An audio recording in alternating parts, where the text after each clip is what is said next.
ശബരിമല സ്വർണ്ണക്കൊള്ള കേസിൽ കാര്യങ്ങളിൽ ഒരു ട്വിസ്റ്റ് സംഭവിക്കുകയാണ്. തന്ത്രിയുടെ അറസ്റ്റ് കാരണങ്ങളില്ലാതെ ആയിരുന്നു എന്നാണ് ഇപ്പോൾ ചർച്ചയാകുന്നത്. രാഷ്ട്രീയ നേതാക്കളും വിഷയം ഏറ്റെടുക്കാൻ തുടങ്ങുന്നു.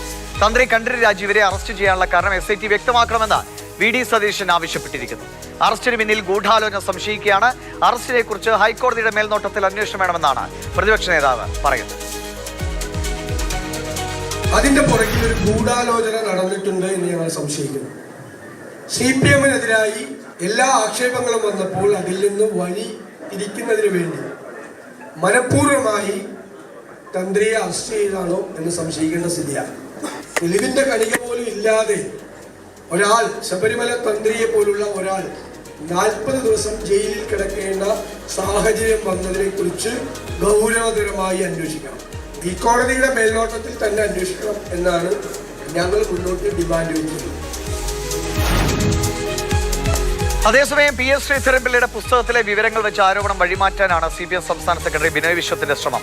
തന്ത്രിയുടെ പിന്നിൽ ആരാണ് എന്ന് ഇപ്പോൾ തെളിഞ്ഞുവെന്ന് ബിനോയ് വിശ്വം പറയുന്നു. യുവതീ പ്രവേശന സമയത്ത് തന്ത്രിയോട് നടയടക്കാൻ പറഞ്ഞുവെന്ന് PS ശ്രീധരൻപിള്ള വ്യക്തമാക്കിയല്ലോ. ദൈവത്തിനേക്കാൾ മുകളിലാണോ തന്ത്രിക്ക് BJP? ശ്രീധരൻപിള്ള പറഞ്ഞാൽ നടയടക്കാൻ തന്ത്രിക്ക് എന്താണ് അവകാശമെന്നും ബിനോയ് വിശ്വം ചോദിക്കുന്നു. ദൈവത്തിന്റെ ക്ഷേത്രത്തിന്റെ ആരും തെറ്റാണ്, മാപ്പില്ല, രക്ഷയുണ്ടാകും, തന്ത്രിക്കും മതമുണ്ട്. ദൈവത്തിനേക്കാൾ കൂടുതൽ BJP ഉണ്ട്.